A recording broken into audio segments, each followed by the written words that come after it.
Bonjour à toutes et à tous et bienvenue pour cette vidéo qui vient un peu tard par rapport aux événements parce que je voulais en savoir un peu plus.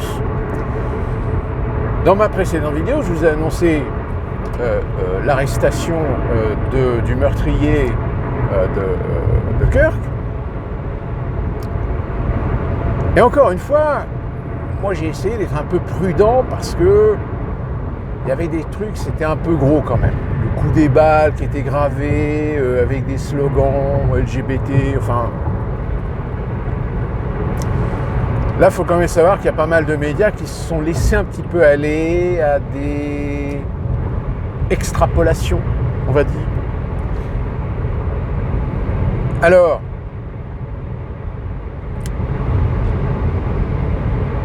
Trevor Robinson, quelque chose comme ça. Issu d'une famille plutôt conservatrice, un père qui a travaillé dans une division de shérif, un frère et une sœur qui apparemment sont dans l'armée, et qui a grandi dans un état d'esprit, dans une famille plutôt conservatrice, avec des armes. Alors, déjà, on va faire un petit rectificatif, parce que j'ai remarqué qu'il y a pas mal de médias qui, même s'ils ne le disent pas ouvertement, c'est tellement sous-entendu que être conservateur aux États-Unis, ça ne veut pas dire que vous êtes d'extrême droite.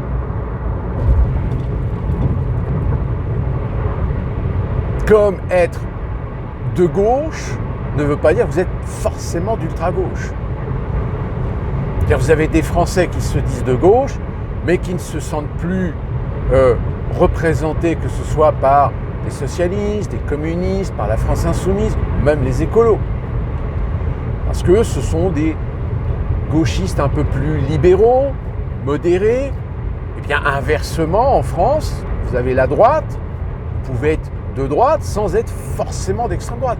Or, en effet, il faut bien admettre que vous avez certaines personnalités, certains intellectuels, certains influenceurs, certains médias qui ont une fâcheuse tendance à vous laisser suggérer l'idée que si vous êtes de droite, vous êtes forcément d'extrême droite, ou inversement, si vous êtes de gauche, vous êtes d'extrême gauche.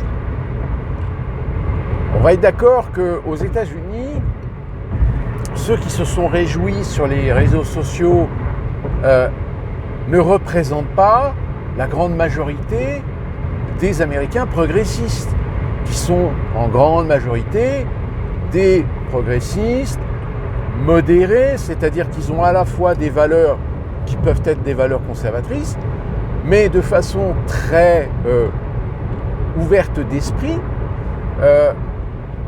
tout en militant aussi pour l'égalité, contre le racisme, etc. Il y a lutter et lutter. C'est-à-dire, il y a lutter efficacement sur des choses concrètes, sur des choses factuelles, et vous avez le fanatisme. Aujourd'hui, ça fait depuis maintenant plusieurs années que le fanatisme de gauche a forcément nuit à l'image des démocrates. Mais j'ai envie de dire, effet boomerang, parce que les démocrates, ils ont joué avec eux. Ils ont joué avec ces gens, par pur électoralisme.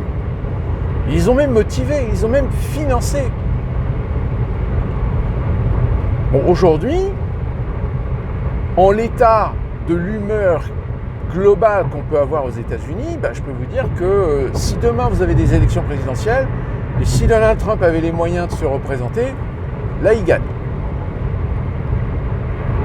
Parce que le délire qui a tourné autour de la mort de Kirk, je peux vous dire qu'il y a beaucoup d'Américains de gauche, progressistes, qui ne sont pas peu fiers. Et d'ailleurs, ce qui est assez amusant, c'est que, encore une fois, dans la société américaine, on a énormément d'individus qui sont des gamins. C'est-à-dire qu'ils réagissent comme des gamins, qui font des caprices comme des gamins, qui font des crises de nerfs comme des gamins, mais qui ne réfléchissent pas 2 minutes à ce qu'ils font. Et qu'ils prennent à bras-le-corps une liberté d'expression pour dire tout et n'importe quoi, n'importe comment. Et bien là, encore une fois de plus, ils ont dit n'importe quoi, ils ont dit de la merde. Et aujourd'hui, certains d'entre eux sont en train d'en payer les pots cassés. Ils en assument les conséquences. C'est-à-dire que vous avez des réseaux qui les ont dénoncés à leurs employeurs et leurs employeurs n'ont pas toléré d'avoir un employé qui se réjouit de la mort de quelqu'un. Et ils se sont fait virer. Et là, actuellement, vous avez des TikTokers, des Instagrammeurs, des Facebookers, des YouTubeurs qui sont en train de pleurer parce qu'ils se sont fait virer. Le pire, c'est qu'ils ne comprennent pas pourquoi. Pour eux, c'est injuste. Voilà, eux, c'est les victimes. Donc, pour revenir aux meurtriers, alors, il y a quand même en effet des trucs qui sont un petit peu bizarres. Et d'ailleurs, ça a été confirmé lors d'une émission de Candace Owen qui a rendu hommage à Charlie Kirk et qui, elle aussi, a confirmé, comme certains collaborateurs de Charlie Kirk, que depuis quelque temps, Charlie Kirk dénonçait le fait que le dossier Epstein devait être publié. Et là, dans ce cas-là, ça veut dire qu'il se met en porte-à-faux par rapport à la décision et au choix et au discours de Donald Trump. Et puis surtout, il dénonçait que, réfléchissez 2 minutes, pourquoi les États-Unis, pays des libertés, respectant les droits de l'homme et tout le tralala, ne font rien contre Netanyahou. Oups. Donc, est-ce qu'il aurait été assassiné? Tout du moins, est-ce qu'on a... Alors, attention. Là encore, je vais aborder un sujet qui est considéré comme complotiste. Le fameux Manchurian Candidate. C'est-à-dire des gens à qui on réussit à laver le cerveau pour les obliger à faire ou à commettre un crime et ainsi noyer le poisson. C'est-à-dire que, oui, c'est comme celui qui a fait une tentative d'assassinat contre Donald Trump. Le profil est celui d'un conservateur. Pourquoi un conservateur voudrait-il tuer Donald Trump? Pourquoi un conservateur a voulu tuer Charlie Kirk? Alors on vous explique que c'est parce qu'il estimait que Charlie Kirk s'était dévoyé, avait dérivé, était sorti du champ narratif.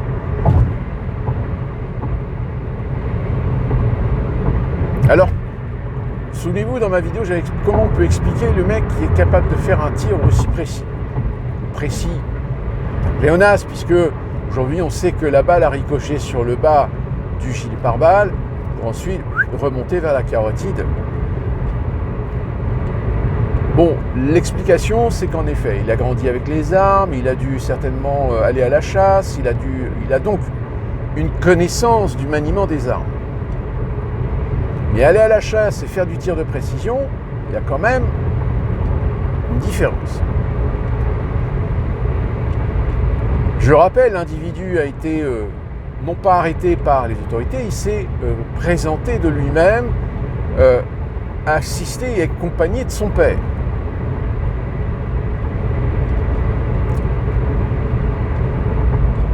Certains membres de la famille ne comprennent pas. Ils ne comprennent pas pourquoi il a fait ça. Et même encore aujourd'hui, certains vous diront, ou certaines presses médias diront pourquoi il l'a fait, mais en réalité, soit le gamin il est taré depuis longtemps, mais que là c'est la responsabilité du père de ne pas avoir fait le nécessaire pour éduquer son gamin, ou de se rendre compte que son gamin avait une case en moins. Certains vous disent qu'il était en réalité dans une introspection de genre qui fait que tout d'un coup il s'est révélé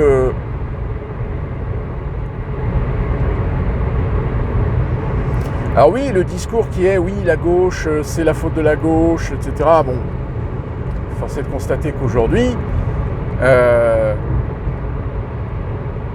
gauche n'est pas directement responsable Mais j'ai envie de dire, plus globalement, la société américaine est malade. Elle est malade à ce point que des gars comme Trevor Robinson, il y en a quand même un sacré paquet. Et on le sait, de toute façon, le fanatisme, il pousse parfois à commettre des actes complètement absurdes. Alors maintenant, est-ce que Donald Trump instrumentalise cet événement pour s'attaquer à la gauche? Oui, certainement, parce que c'est Donald Trump. Est-ce que ça défausse finalement toute la gauche? Non, parce que la preuve, c'est que même si l'acte n'est pas commis directement par quelqu'un sous influence idéologique de gauche, vous avez quand même des individus de gauche, d'extrême gauche, qui ont réagi de façon disproportionnée, qui démontrent que même si le meurtre n'est pas commis par quelqu'un représentant la gauche, la gauche s'est quand même super bien satisfaite de la mort de Kirk.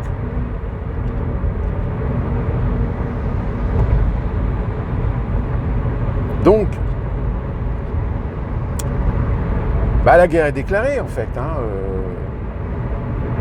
Et comme je vous le dis, faire attention parce que les médias oublient souvent de bien remettre un peu les choses dans leur contexte, qui est que une grande majorité d'Américains progressistes comme une grande majorité d'Américains républicains ne sont pas des gens d'ultra-gauche ou wokistes, comme ne sont pas des gens racistes, fascistes, d'extrême droite, Ku Klux Klan, et j'en passe.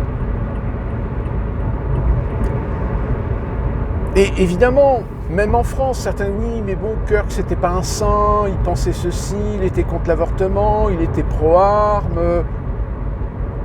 Mais attendez, Charlie Kirk était un évangéliste, donc un religieux. Donc, quand tu es religieux, il y a des dogmes, il y a des doctrines. Après, c'est, je dirais, pour ça qu'il faut faire la part des choses entre les religieux, religion en tant que foi, ce qui ne t'empêche pas d'être modéré, ce qui ne t'empêche pas d'aller à l'encontre de certaines doctrines de la religion, etc. Mais après, il y en a certains qui disent, oui, mais alors t'es pas un bon musulman, t'es pas un bon chrétien, t'es pas un bon juif parce que tu penses ça. Mais j'ai le droit de penser ce que je veux. J'ai le droit de croire en Dieu, j'ai le droit de pratiquer ma religion tout en étant humain, tout en étant dans mon époque, tout en étant moderne. Finalement, ça rejoint ce que je vous dis depuis des années. On a tellement réduit, on a tellement minimalisé, on a tellement généralisé, on a tellement simplifié que, oui, t'es noir ou blanc. C'est oui ou c'est non. T'es à gauche ou à droite. T'es pas au centre. T'as pas le droit d'être au centre. Parce que si tu dis à quelqu'un de gauche que t'es au centre, il va dire que t'es de droite et vice-versa. Sauf que le problème, c'est qu'à un moment donné où, quand le narratif finit par obliger les gens de forcément faire partie d'un camp ou d'un autre, mais déjà, ces gens-là ont perdu. Ils ont perdu parce qu'en appartenant ou se prétendant appartenir à un camp, parce que pour eux, ça rentre dans les cases de leurs idéologies, mais ils ne se rendent pas compte qu'en réalité, ils se font piéger. Donc à partir de là, si vous voulez, alors suivant les événements, suivant l'évolution, tout d'un coup, il y a des gens qui disent « oui, mais non, moi je ne cautionne pas les actes de gens qui commettent des actes délictueux au nom de ma religion, au nom de mon idéologie politique. » Il y a quand même des gens, oui, qui le font. Il y en a certains dans des médias qui le rappellent. Parce que, il faut quand même faire preuve d'un peu de modération aussi. Mais le problème, c'est comment faire de l'efficacité avec la modération quand on a réussi à conditionner des gens à être des simples d'esprit, à être des partisans, à être des militants qui n'acceptent pas le débat, qui n'acceptent pas la contradiction, qui n'acceptent pas la critique. et qui, pour échapper à cette discordance, à cette incohérence, à ce manque de crédibilité dans ce qu'ils sont, finalement deviennent radicaux, c'est-à-dire souhaitent la disparition de l'antagonisme. En faisant disparaître l'antagonisme, il n'y a plus de débat.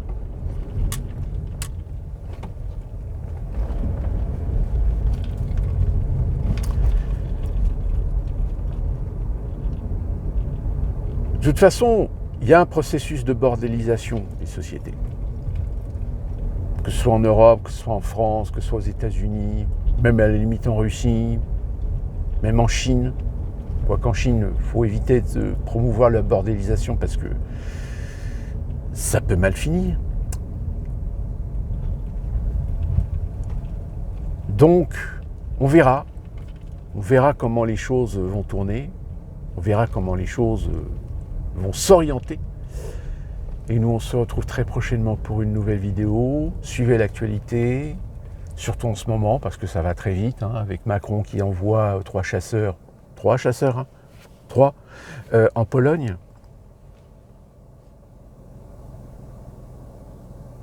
J'entends bien le discours, oui, ils veulent la guerre avec la Russie, mais pour vouloir la guerre avec la Russie, il en faut les moyens. Or, l'Europe ne les a pas.